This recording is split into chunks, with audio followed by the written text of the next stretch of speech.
Hello friends, स्वागत है आप सभी का विपुल एकेडमी पर। जैसे कि आपको पता ही है कि ऑफलाइन क्लासेस शुरू हो चुकी हैं, ठीक है। तो अब ऑनलाइन क्लासेस भी शुरू की जा रही हैं विपुल एकेडमी पर। तो अगर फिजिक्स की बात करें तो सबसे पहला चैप्टर आता है हमारे फिजिक्स में इलेक्ट्रिक चार्ज एंड फील्ड, वैद्युत आवेश तथा क्षेत्र। तो अगर सबसे पहले जो चैप्टर की स्टार्टिंग है वो होती है हमारे वैद्युत आवेश से कि भाई वैद्युत आवेश क्या होता है। तो सबसे पहले तो हमें यही समझना है कि वैद्युत आवेश क्या होता है, ठीक है। हालांकि पिछली वीडियो भी पढ़ी हुई है, लेकिन अब बिल्कुल स्टार्टिंग से ही लेकर चलते हैं, टॉपिक वाइज टॉपिक, बिल्कुल पूरा चैप्टर कंप्लीट मिलने वाले हैं आपको सब, ठीक है। स्टार्टिंग से एंड तक जितना ऑफलाइन क्लासेस में होता है वो सब आपको अब ऑनलाइन क्लासेस में मिलने वाला है, ठीक है। तो चैनल पर बने रहिए, एंड तक वीडियो जरूर देखिए। तो बात करें अगर सबसे पहले कि इलेक्ट्रिक फील्ड क्या होता है, वैद्युत क्षेत्र क्या होता है, तो वैद्युत क्षेत्र को जानने से पहले बात आती है वैद्युत आवेश की कि वैद्युत आवेश क्या होता है, इलेक्ट्रिक चार्ज क्या होता है। तो एक थेल्स नाम के वैज्ञानिक थे, साइंटिस्ट थे। इन्होंने वैद्युत आवेश के बारे में बताया था, और इन्होंने क्या बताया था कि वैद्युत आवेश क्या है, कि वैद्युत आवेश को इन्होंने बताया कि अगर हम दो वस्तुओं को आपस में रगड़ें तो उनके रगड़ने से जो घर्षण होगा उसके कारण इलेक्ट्रॉनों का स्थानांतरण होगा, और इलेक्ट्रॉनों के स्थानांतरण के कारण माइनस वाला जो आवेश होता है, ठीक है, ऋणावेश यानी कि आवेश की उत्पत्ति होती है, ऐसा थेल्स ने बताया, ठीक। फिर उसके बाद एक वैज्ञानिक है हमारे बेंजामिन फ्रैंकलिन। बेंजामिन फ्रैंकलिन नाम के जो साइंटिस्ट हैं, इन्होंने क्या बताया, इन्होंने आवेश को और अच्छे से डिफाइन किया। इन्होंने कहा कि भाई जो आवेश है वो दो प्रकार का होता है, एक धनावेश और एक ऋणावेश, और वैद्युत धारा की खोज का श्रेय भी इन्हें ही जाता है। यानी कि वैद्युत धारा की जो खोज करी है उसका श्रेय भी, यानी कि खोजकर्ता के रूप में बेंजामिन फ्रैंकलिन को ही माना जाता है, ध्यान रखना है, ठीक है। तो यहां से पहले तो दो बातें ध्यान रखनी है कि वैद्युत आवेश का सबसे पहले नामकरण किसने किया, सबसे पहले खोजा किसने, तो वो है हमारे थेल्स नाम के वैज्ञानिक, ठीक है। लेकिन उसे अच्छे से डिफाइन किसने किया, मॉडिफाई किसने किया, डिटेल से किसने बताया, वैद्युत आवेश से वैद्युत क्षेत्र की तरफ कौन लेकर गए, तो वो है हमारे बेंजामिन फ्रैंकलिन। और इन्होंने क्या बताया कि जो आवेश है, ठीक है, जो हमारा वैद्युत आवेश है वो दो प्रकार का होता है, एक धनावेश और एक होता है हमारा ऋणावेश। यानी कि धनावेश मतलब पॉजिटिव और ऋणावेश मतलब निगेटिव, ठीक। आवेश को हम क्यू से प्रदर्शित करते हैं, डिफाइन कर सकते हैं ऐसे आवेश की परिभाषा को। और वो कैसे करेंगे, जो बेंजामिन फ्रैंकलिन है इन्होंने बताया कि अगर कोई वस्तु है, ठीक है, ध्यान से समझना बात को, कि अगर कोई वस्तु है तो उसका ये एक भौतिक गुण होता है, ठीक है। और कैसे पता चलेगा भौतिक गुण है, कि इसके पास अगर कोई दूसरी वस्तु आए और वो इसे आकर्षित करे या प्रतिकर्षित करे तो उसे बोला जाता है वैद्युत आवेश। कि वैद्युत आवेश किसी वस्तु का वह भौतिक गुण है जिसके कारण वह वस्तु किसी अन्य वस्तु को अपनी ओर आकर्षित या प्रतिकर्षित करती है। जैसे मान लिया एक वस्तु ये है, एक वस्तु ये है आपके सामने, ठीक है, दो वस्तु दिखाई दे रही है आपको, इसमें आवेश है, ठीक। अब पता कैसे चलेगा कि इसमें आवेश है, मान ली ये भी कोई आवेशित वस्तु है, अगर ये इसके पास आती है तो या तो ये इससे आकर्षित हो जाएगी या इससे प्रतिकर्षित होगी, दूर की तरफ हटेगी, और इस भौतिक गुण को ही बोला जाता है वैद्युत आवेश, इलेक्ट्रिक चार्ज। कि वैद्युत आवेश किसी वस्तु का वह भौतिक गुण है जिसके कारण वह वस्तु किसी अन्य वस्तु को अपनी ओर आकर्षित या प्रतिकर्षित करती है, ठीक, बहुत सिंपल है। और ध्यान रखना इन बातों को, और अपना वैद्युत आवेश हेडिंग डालकर जो मैंने आपको परिभाषा बताई है अभी उसे नोट करते रहना है, ठीक है। बिल्कुल आराम से नोट करते हुए चलिए सारी बातें, और बिल्कुल एक एक टॉपिक चैप्टर वाइज कंप्लीट होने वाला है बिल्कुल आपके पास, बिल्कुल फ्री में यूट्यूब पर, ठीक है। बस ध्यान से पढ़ते रहिए, जो ऑफलाइन क्लासेस में बच्चे आ रहे हैं वो अपना घर जाकर जरूर देखा करें, रिवीजन होगा और चीजें बिल्कुल कंप्लीट तैयार होती चले जाएंगी, ठीक है। तो परिभाषा लिखने की आवश्यकता मुझे है नहीं, बस समझ लेना ही काफी है कि वैद्युत आवेश किसी वस्तु का वह भौतिक गुण है जिसके कारण वह वस्तु किसी अन्य वस्तु को अपनी ओर आकर्षित या प्रतिकर्षित करती है। इससे आसान क्या होगा। फिर उसके बाद कि जो आवेश है, ठीक है, आवेश की उत्पत्ति मोस्ट है कि भाई इसकी उत्पत्ति कैसे होती है, ये पूछ लिया जाता है कि आवेश की उत्पत्ति का कारण बताइए, कि आवेश की उत्पत्ति का कारण, ये पता होना जरूरी है कि आवेश की उत्पत्ति होती कैसे है। तो अभी बताया था कि आवेश की उत्पत्ति कैसे होती है। आवेश की उत्पत्ति का कारण है इलेक्ट्रॉनों का स्थानांतरण, ठीक है, यानी कि अगर दो वस्तुओं को आपस में रगड़ दिया जाए तो जब उन्हें रगड़ा जाएगा तो वो गर्म हो जाएंगी, स्वाभाविक सी बात है, ठीक है, अपनी हथेलियों को ही रगड़ते हैं तो वो काफी गर्म हो जाती हैं। तो होता क्या है कि जब हमने दो वस्तुओं को आपस में रगड़ा तो इधर वस्तु के इलेक्ट्रॉन इधर चले गए और इधर वाली वस्तु के इलेक्ट्रॉन्स इधर आ गए, यानी कि इलेक्ट्रॉनों का स्थानांतरण हो गया, आदान प्रदान हो गया, जिस वजह से आवेश की उत्पत्ति होती है। ठीक है, आवेश क्या होता है, आवेश होता है ई माइनस, ठीक है, यानी कि जैसे इलेक्ट्रॉन है, इलेक्ट्रॉन पर मूल आवेश की बात करें तो इलेक्ट्रॉन पर आवेश होता है 1.6 इंटू 10⁻⁻⁹ कूलाम, ठीक है, 1.6 गुणा 10⁻⁻⁻19 कूलाम। तो ये क्या है, इलेक्ट्रॉन पर आवेश है, और इस आवेश का ही अगर स्थानांतरण हो जाए तो वही है आवेश की उत्पत्ति का कारण। ठीक है, तो अगर पूछे कि आवेश की उत्पत्ति का कारण बताइए तो क्या है कि इलेक्ट्रॉनों का स्थानांतरण। ध्यान रखना है, पूछता है 1 नंबर में कि इलेक्ट्रॉन के स्थानांतरण से किसकी उत्पत्ति होती है, तो इलेक्ट्रॉनों के स्थानांतरण से आवेश की उत्पत्ति होती है। या फिर पूछे आवेश की उत्पत्ति का कारण बताइए तो इलेक्ट्रॉनों का स्थानांतरण ही है आवेश की उत्पत्ति का कारण। ठीक है, और इलेक्ट्रॉनों का स्थानांतरण होता कैसे, दो वस्तुओं को आपस में रगड़ने से, कि अगर दो वस्तुओं को आपस में रगड़ दिया जाए, दो वस्तुओं को आपस में रगड़ने से आवेश की उत्पत्ति होती है। ठीक है, ध्यान रखना है कि आवेश की उत्पत्ति कैसे होगी कि दो वस्तुओं को आपस में रगड़ दो, घर्षण होगा, जिसकी वजह से इलेक्ट्रॉनों का आदान प्रदान होगा, इधर के इलेक्ट्रॉन इधर जाएंगे, इधर के इधर आएंगे, और उस वजह से क्या हो जाएगा, आवेश की उत्पत्ति हो जाएगी। ठीक, जैसे तुम्हारी झिमाल होती है, बारिश होती है तो इतनी गर्जन होती है, तो उसमें क्या होता है, बादल एक दूसरे को आपस में घर्षित करते हैं, रगड़ते हैं, और जिसकी वजह से आवेश की उत्पत्ति हो जाती है, और वो काफी हैवी आवेश होता है हमारा। ठीक है, तो ये आवेश की उत्पत्ति का एक कॉमन सा रीजन है जो बेंजामिन फ्रैंकलिन ने सबसे पहले बताया है। ठीक है, और इन्होंने ही धनावेश की उत्पत्ति के बारे में बताया, जो हमारी विद्युत धारा होती है, ठीक है, जो इलेक्ट्रिक करंट होता है उसमें जो पॉजिटिव चार्ज है, धनावेश जो पाया जाता है, उसको भी बेंजामिन फ्रैंकलिन ने ही बताया है। ठीक है, ध्यान रखनी है बातें। फिर उससे आगे अगर बात करें तो फिर आता है आवेश का संरक्षण। ठीक है, आवेश का संरक्षण, देखिए आवेश का संरक्षण क्या होता है, इन बातों को नोट करते रहना, एक एक पॉइंट, ठीक है, चाहे वीडियो पॉज करके करना, स्क्रीनशॉट लेकर करना, किसी भी तरीके से करना, सारे पॉइंट मोस्ट ही आपको यहाँ मिलने वाले हैं, बताए जाने वाले हैं। तो अगर बात करी जाए आवेश का संरक्षण, ये भी मोस्ट है आपका, आवेश का संरक्षण।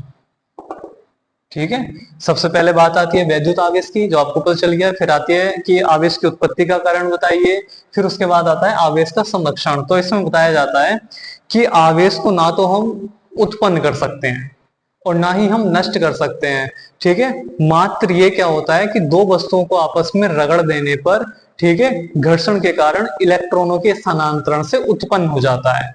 ठीक, यानी कि अपने आप ये एक स्वाभाविक प्रक्रिया है कि दो वस्तुएं आपस में घर्षित होंगी, रगड़ी जाएंगी, तो आवेश की उत्पत्ति होगी इलेक्ट्रॉनों के स्थानांतरण के कारण, जिसके कारण आवेश सदैव संरक्षित रहेगा।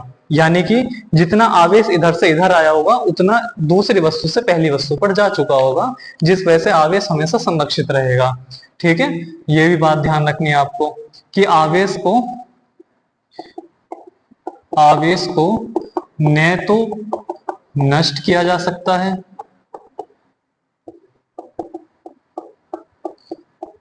और ना ही उत्पन्न किया जा सकता है।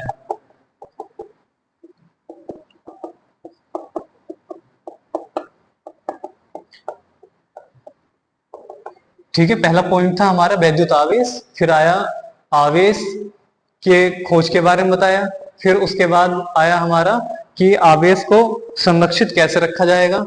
ठीक है। तो आवेश कैसे संरक्षित रहेगा कि आवेश को न तो हम नष्ट कर सकते हैं और ना ही हम उत्पन्न कर सकते हैं, कि बस ये क्या होता है जो इसकी उत्पत्ति का कारण था, ठीक है, वही है कि हम क्या करेंगे, आपस में चीजों को रगड़ेंगे तो इलेक्ट्रॉन एक वस्तु से दूसरी वस्तु पर जाएंगे, दूसरी वस्तु से पहली वस्तु पर आएंगे, और ये हमेशा इक्वल बना रहेगा, जिसकी वजह से आवेश संरक्षित रहेगा।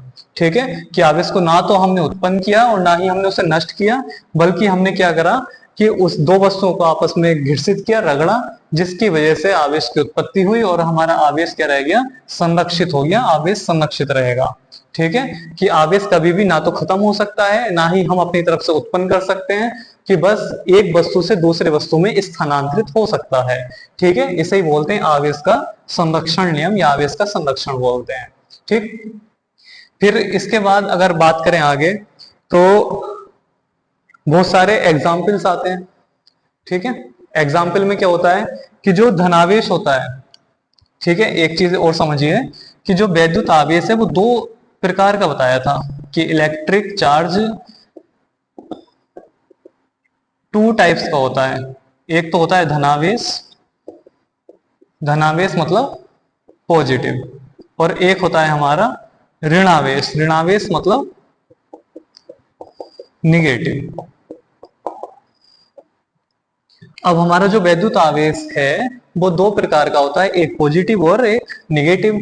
अगर पॉजिटिव की बात करें, ठीक है, अगर पॉजिटिव की बात करें तो पॉजिटिव और एक है हमारा आवेश निगेटिव।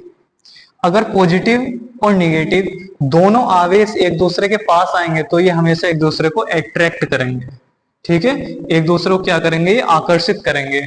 अगर इसे बोला जाता है कि अगर दो विपरीत प्रकृति के आवेश या विजातीय आवेश, ठीक है, अगर विजातीय आवेश हैं, विजातीय आवेश का मतलब है कि एक तो प्लस है और एक हमारा माइनस है, ठीक, यानी अपोजिट चार्ज हैं, तो वो हमेशा एक दूसरे को क्या करेंगे, आकर्षित करते हैं, आकर्षित करेंगे।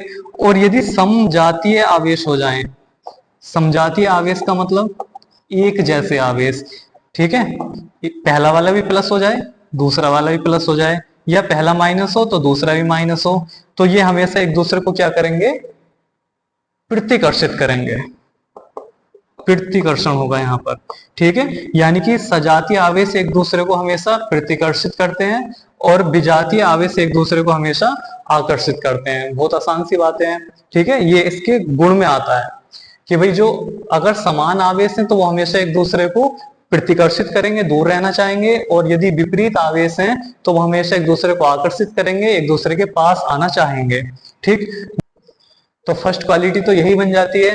ठीक है, ये वाली फर्स्ट क्वालिटी में क्या बताया गया कि आवेश टू टाइप्स, यानी कि आवेश दो प्रकार का होता है, धनावेश और ऋणावेश। अगर एक जैसे आवेश हैं, धनावेश धनावेश या ऋणावेश ऋणावेश, यानी कि जिसे बोलते हैं हम समजातीय आवेश, ठीक है, सेम चार्जेस हैं अगर दो वस्तुओं पर, तो वो हमेशा एक दूसरे को प्रतिकर्षित करते हैं, दूर दूर रहना चाहते हैं, और यदि अपोजिट होते हैं तो वो एक दूसरे को अट्रैक्ट करते हैं, आकर्षित करते हैं। ठीक, पहला पॉइंट बन जाता है।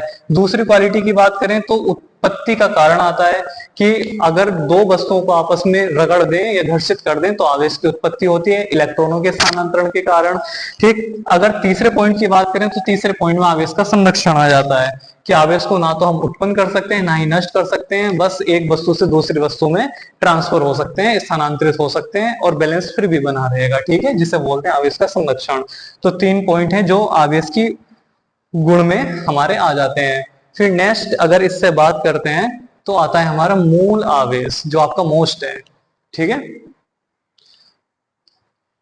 नेक्स्ट अगर बात करी जाएगी तो आपका मूल आवेश आएगा जिसे फंडामेंटल चार्ज बोलते हैं।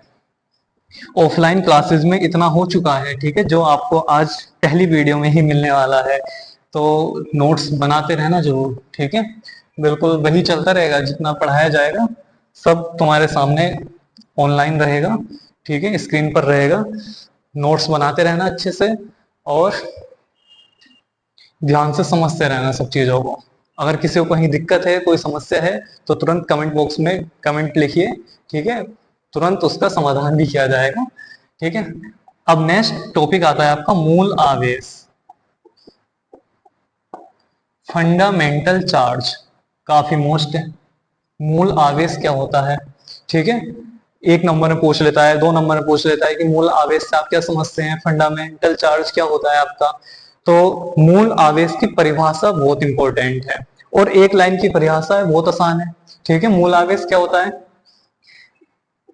इलेक्ट्रॉन का नाम सुना है? ठीक है, कि इलेक्ट्रॉन पर उपस्थित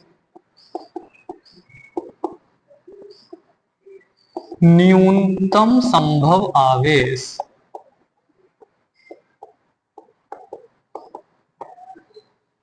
ठीक है, कि इलेक्ट्रॉन पर उपस्थित न्यूनतम संभव आवेश, कि इलेक्ट्रॉन पर कम से कम कितना आवेश रह सकता है, उसे ही बोलते हैं मूल आवेश। एक लाइन की परिभाषा भी नहीं है, देखो, कि इलेक्ट्रॉन पर उपस्थित न्यूनतम संभव आवेश को मूल आवेश कहते हैं।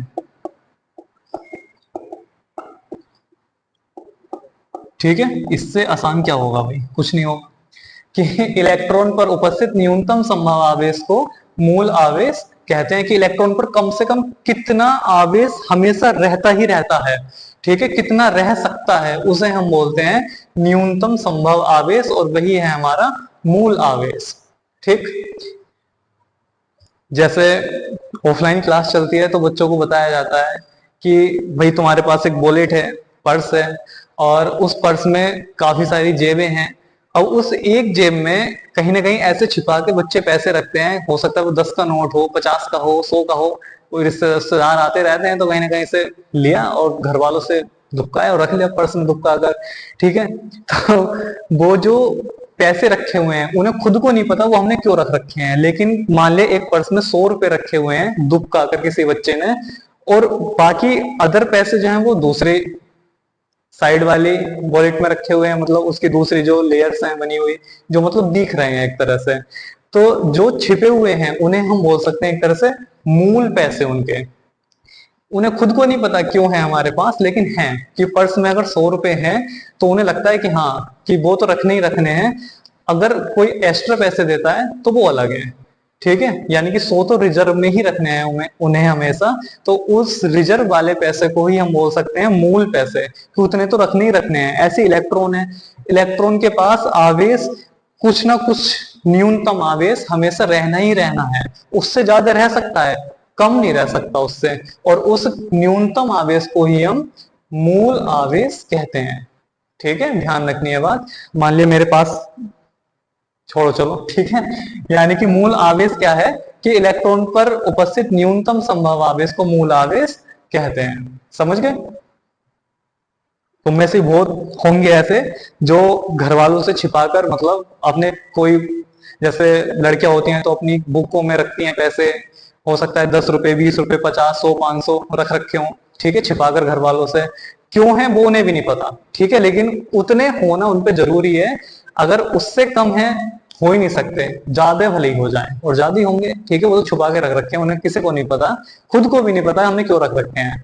ठीक है, तो वो वाली कंडीशन है कि इलेक्ट्रॉन पर ऐसा आवेश जो हमेशा रहना ही रहना है, उसे बोलते हैं न्यूनतम संभव आवेश, और इस न्यूनतम संभव आवेश का नाम होता है मूल आवेश, फंडामेंटल चार्ज। ठीक है, अगर इसके मान की बात करी जाए तो इसका जो मान है वो होता है 1.6 इंटू 10⁻⁻⁹ कूलाम। ठीक है, इसका मान भी याद रखना है कि मूल आवेश का मान होता है। ठीक है, एमसीक्यू में पूछ लिया जाता है विकल्पों में कि मूल आवेश है, तो मूल आवेश हमारा फिक्स है और वो होता है 1.6 इंटू 10⁻⁹ कूलाम। ठीक है, तो ध्यान रखना है। फिर अगर नेक्स्ट बात करी जाए तो आवेश कम से कम तो ये रहेगा, अगर किसी पृष्ठ पर फैला दिया जाए तो कितना होगा, तो पृष्ठ पर कम से कम कितना होगा, पृष्ठ पर तो भी मूल आवेश से ज्यादा होगा, ये तो न्यूनतम है। तो ज्यादा कितना भी हो सकता है। ठीक है, ये डिपेंड करेगा आवेश पर कि हमने आवेश दिया कितना है। अगर ज्यादा आवेश दिया है तो ज्यादा हो जाएगा, कम देंगे तो कम होगा, लेकिन हमेशा मूल आवेश से तो ज्यादा ही होगा। ठीक है, और इसे बोला जाएगा आवेश का क्वांटीकरण। आवेश का क्वांटीकरण। अब ये क्या चीज है भाई? ये भी मोस्ट है। जैसे मूल आवेश है कि भाई इसे हम ई से प्रदर्शित करते हैं और इसका मान 1.6 इंटू 10⁻⁹ कूलाम होता है। अब बात आती है आवेश के क्वांटीकरण की। क्वांटीकरण का मतलब है, जैसे मान लो तुम्हारे स्क्रीन पर ये बोर्ड है, ठीक, अगर इस बोर्ड में ही प्लस क्यू आवेश कहीं से आ जाए, सही है, समझना ध्यान से। अगर इस बोर्ड के अंदर प्लस क्यू आवेश आ जाए तो वो सब एक दूसरे को क्या करेगा, प्रतिकर्षित करेगा, क्योंकि सारा प्लस प्लस प्लस होगा। ठीक, और प्रतिकर्षित करते करते वो कहाँ होगा, दूर से दूर फैलना चाहेगा। और दूर से दूर क्या हो सकता है, बोर्ड का बाह्य पृष्ठ हो सकता है। ध्यान से समझना बस। ठीक है, कि यानी कि पूरा आवेश इस बोर्ड पर फैल चुका है, तो वो अब कितनी मात्रा में फैला है, उस आवेश का मान कितना है। ठीक है, यानी कि पृष्ठ पर कितना आवेश वितरित हो चुका है, तो वो किसमें होगा, तो वो जो आवेश वितरित हुआ होगा वो मूल आवेश का कुछ गुणज होगा। ठीक है, कि पृष्ठ पर अगर आवेश फैल जाता है, वितरित हो जाता है, तो वो आवेश कितनी मात्रा में फैला है, उस आवेश का मान कितना है, उसे बोलते हैं आवेश का क्वांटीकरण। ठीक है, ध्यान रखना है, आवेश का क्वांटीकरण मोस्ट टॉपिक है ये भी हमारा। यहाँ से भी कुछ ना कुछ आता ही रहता है एक आधा नंबर में आराम से, कि आवेश का क्वांटीकरण क्या है। अगर परिभाषा की बात करें तो परिभाषा बनती है कि किसी पृष्ठ पर आवेश जो वितरित होता है या फैलता है वो सदैव मूल आवेश के पूर्ण गुणज के रूप में होता है, अर्थात Q इक्वल टू एन ई।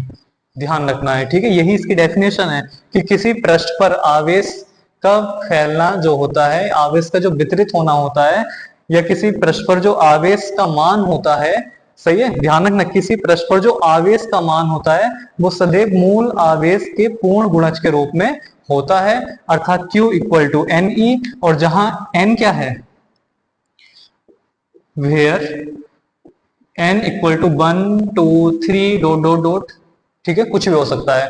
यानी कि n का जो मान होगा पूर्ण गुणज, पूर्ण गुणज का मतलब है कि एक पूर्ण संख्या होगी, एक कंप्लीट नंबर होगा। ठीक है, या तो 1 2 3 यानी कि 1 गुना 2 गुना 3 गुना किसका, मूल आवेश का।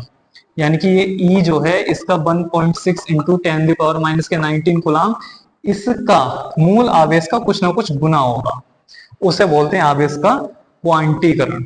ठीक है, जो अभी बताया था कि पर्स है उसमें 100 रुपए रखे हैं, वो हो गया मूल पैसे, उससे फालतू जो रखे हैं, ठीक है, वो आएंगे क्वांटीकरण में। यानी कि कोई पृष्ठ है, इसे आवेश दे दिया जाए, तो अब आवेश जो दिया जाएगा तो वो मूल आवेश का कुछ गुने में जाएगा। ठीक है, हो सकता है 100 गुना हो, 1000 गुना हो, 2000 गुना हो, लाख गुना हो। ठीक है, वो क्या चीज है, जो आवेश है वो कितना फैला हुआ है।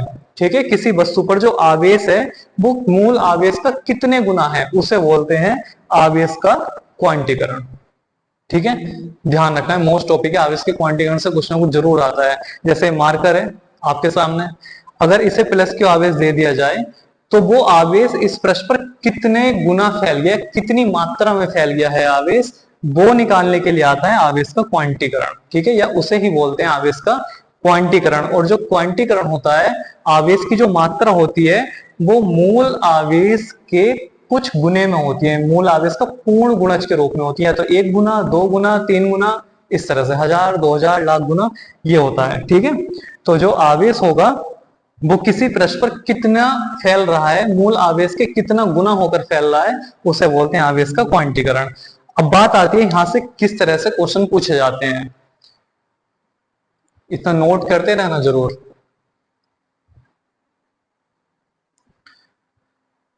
ठीक है, जितना कराया जा रहा है उतना चाहे वीडियो को पॉज कीजिए या उसका स्क्रीनशॉट लीजिए, लेकिन उसे नोट जरूर करते रहना।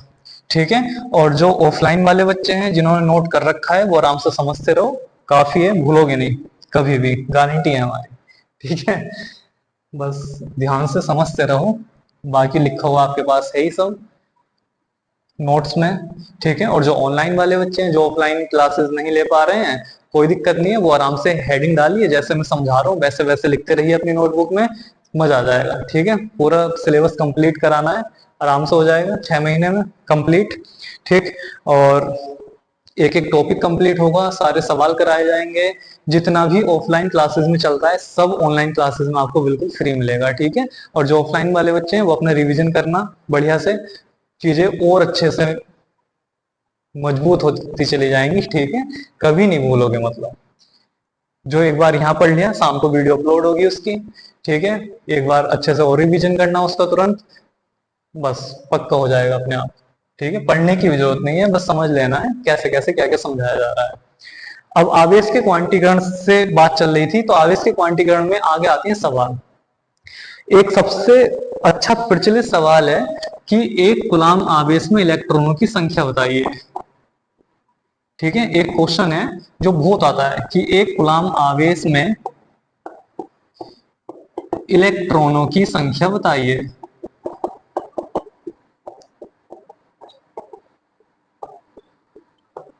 बहुत ही आसान, ठीक है, बहुत ही आसान सवाल है, और पता नहीं क्यों इतना आता है, ये बहुत ज्यादा आता है।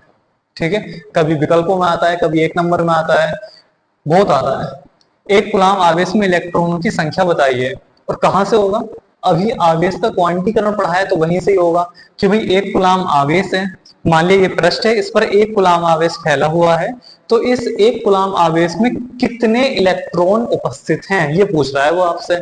ठीक है, मान लीजिए ये मार्कर है, तो इस मार्कर के पास कितने इलेक्ट्रॉन उपस्थित हैं ये पूछा जा रहा है, जबकि इसे बस एक कूलाम आवेश दिया है। ठीक है, तो Q का मान कितना हो गया? एक कूलाम। ठीक है, ध्यान से समझ लेना अच्छे से, बहुत पूछता है कि एक कूलाम आवेश में इलेक्ट्रॉनों की संख्या बताइए। तो एक कूलाम आवेश, आवेश कितना है? एक कूलाम, उस एक कूलाम आवेश में कितनी इलेक्ट्रॉनों की संख्या है ये पूछी जा रही है, यानी कि n इक्वल टू क्या। ठीक है, ये आपसे पूछा जा रहा है, बाकी तो कुछ है ही नहीं। एक कूलाम आवेश यानी Q का मान एक रख लेना है, इलेक्ट्रॉनों की संख्या पूछ रहा है यानी n बराबर पूछा जा रहा है। तो चूंकि आवेश के क्वांटीकरण से, अभी पढ़ाया था, आवेश का क्वांटीकरण क्या होता है? आवेश का क्वांटीकरण होता है, पता ही होगा आपको, कि किसी वस्तु पर जो आवेश का मान होता है वो हमेशा मूल आवेश के पूर्ण गुणज के रूप में होता है, जिसे आवेश का क्वांटीकरण कहते हैं। Q equal to n e. Q का मान कितना है? 1 है। n निकालना है, इंटू ई का मान, ई का मान याद होना चाहिए, सवाल में नहीं मिलेगा लिखा हुआ कहीं भी। ठीक है, और ई का मान होता कितना है? 1.6 गुणा 10 की घात माइनस के 19 कूलाम, मूल आवेश जो पढ़ाया था। ठीक है, ई का मान कितना है? 1.6 गुणा 10 की घात माइनस के 19 कूलाम। तो एन का मान कितना आ जाएगा? 1 अपॉन, ये इधर आ जाएगा 1.6 इंटू 10 दी पावर माइनस के 19, पॉइंट हटा, जीरो बढ़ा। अब ये n equal to 10 upon 16 into 10 the power 19 ऊपर पहुंच जाएगा, माइनस से प्लस बन जाएगा। अब इसमें से एक जीरो इधर ले लेंगे, तो ये हो जाएगा हमारा 100 अपॉन 16 और 10 दी पावर 18। एक घात यहां से, घात का मतलब क्या है कि 10 की इतने गुणज है हमारे पास, तो एक 10 हमने इधर ले लिया, तो कितना बन गया? 10 गुणा 10 100 बन गया। तो यहाँ पर कितने बचे? 18 घातें बच गई अभी। तो n का मान कितना आ गया? 16 छक्का 96 और 4.40, कितना हो गया? 16 दूनी 32, 16 पंजे 80। ठीक है, ये हमेशा याद रहना चाहिए सभी बच्चों को, बहुत ज्यादा पूछे जाने वाला सवाल है कि एक कूलाम आवेश में इलेक्ट्रॉनों की संख्या बताइए। तो एक कूलाम आवेश में इलेक्ट्रॉनों की संख्या होती है 6.25 गुणा 10 की घात 18 इलेक्ट्रॉन। समझ में आया? ठीक है, कि एक कूलाम आवेश में इलेक्ट्रॉनों की संख्या कितनी होती है? तो एक कूलाम आवेश में इलेक्ट्रॉन की संख्या 6.25 गुणा 10 की घात 18 इलेक्ट्रॉन होती है। मौखिक भी याद रखना है, सही है, निकालना तो आना ही चाहिए। Q बराबर एन ई वाला अपना फॉर्मूला लगाओ और यहां से निकाल लो। जरूरी नहीं है एक कूलाम से ही पूछे, हो सकता है 2 कूलाम दे दे, 10 कूलाम दे दे, 1000 दे दे, 2000 दे दे, 10 दे दे, 20 दे दे। ठीक है, कुछ भी दे, करने का तरीका यही है। Q का मान दे दिया आपको उसने, ठीक, n का मान पूछ रहा है, E का मान पता होता है, तो वो ये पूछ रहा है कि कोई पृष्ठ है उस पर आवेश दे दिया गया है। ठीक है, 1 कूलाम, 2 कूलाम, 10, 1000, जो भी दिया है कि उसमें इलेक्ट्रॉन कितने हैं। ठीक है, तो इलेक्ट्रॉन निकालने के लिए क्या करना है? Q equal to n e, n का मान निकालना है, Q का मान कितना, जो भी देगा वो रख दो और बस मूल आवेशों से भाग कर दो, इलेक्ट्रॉनों की संख्या आ जाएगी। सही है, तो बहुत आसान सा सवाल है और बहुत ज्यादा पूछा जाने वाला सवाल है। विकल्पों में आए तो मौखिक याद रखना है, 6.25 गुणा 10 की घात 18 इलेक्ट्रॉन निकलवाए एक नंबर में, तो ऐसे करके निकाल देना है। ठीक है, नोट कर लेना आराम से, और इससे संबंधित बहुत सारे क्वेश्चंस बन सकते हैं। एक कूलाम के स्थान पर कुछ भी कर दे, आराम से इलेक्ट्रॉन आप निकाल सकते हो। ठीक, तो इस वीडियो को बस यहीं तक रखते हैं। ठीक है, इस वीडियो में हमने क्या क्या समझा, वैद्युत आवेश क्या होता है, ठीक, वैद्युत आवेश की उत्पत्ति कैसे हुई है, फिर आवेश के संरक्षण के बारे में, फिर वैद्युत आवेश के गुणों के बारे में, फिर मूलावेश को पढ़ा, फिर आवेश के क्वांटीकरण को पढ़ा, और फिर क्वांटीकरण से संबंधित जो सवाल है वो सब इसी फॉर्मूले से होने हैं, इस तरह से होने हैं। ठीक है, तो आराम से आप कर सकते हो। इलेक्ट्रॉनिक संख्या दे तो आवेश निकाल सकते हो मूल आवेश से गुणा करके। ठीक, तो अच्छे से तैयार करो इतना, और नेक्स्ट वीडियो में मिलते हैं कूलाम के नियम के साथ, क्योंकि इससे अगला टॉपिक आने वाला है आपको कूलाम का नियम, और काफी अच्छा मोस्ट है, और सारे टॉपिक आपको कंटिन्यू मिलने वाले हैं, बिल्कुल लेक्चर फर्स्ट सेकंड थर्ड ऐसे करके मिलने वाले हैं। ठीक है, या क्लास फर्स्ट सेकंड थर्ड करके डाल देंगे, तो बिल्कुल सारे के सारे टॉपिक सीरियल वाइज होंगे और रेगुलर होंगे। ठीक है, तो अपनी स्टडी अच्छे से करते रहिए और नोट्स बनाकर करना बढ़िया से। ठीक है, काफी टाइम है, आराम से बढ़िया करके सब चीजें तैयार हो जाएंगी, कंप्लीट हो जाएगा। ठीक, तो अपने दोस्तों को सबको शेयर कर दीजिए, बता दीजिए कि विप्ल एकेडमी पर ऑनलाइन क्लासेस शुरू हो चुकी हैं। ठीक है, लाइक कीजिए, और कहीं कोई दिक्कत है तो कमेंट बॉक्स में तुरंत कमेंट कीजिए, अगले दिन तुरंत निस्तारण आपको मिलेगा वीडियो में। ठीक है, नाम सहित मिलेगा कि इस बच्चे का ये क्वेश्चन था और उसका सॉल्यूशन ये है। तो अपने दोस्तों को शेयर कीजिए, ज्यादा से ज्यादा जोड़िए सबको, और लाइक कमेंट करना ना भूलें। ठीक है, मिलते हैं नेक्स्ट वीडियो में कूलाम के नियम के साथ। Thank you so much.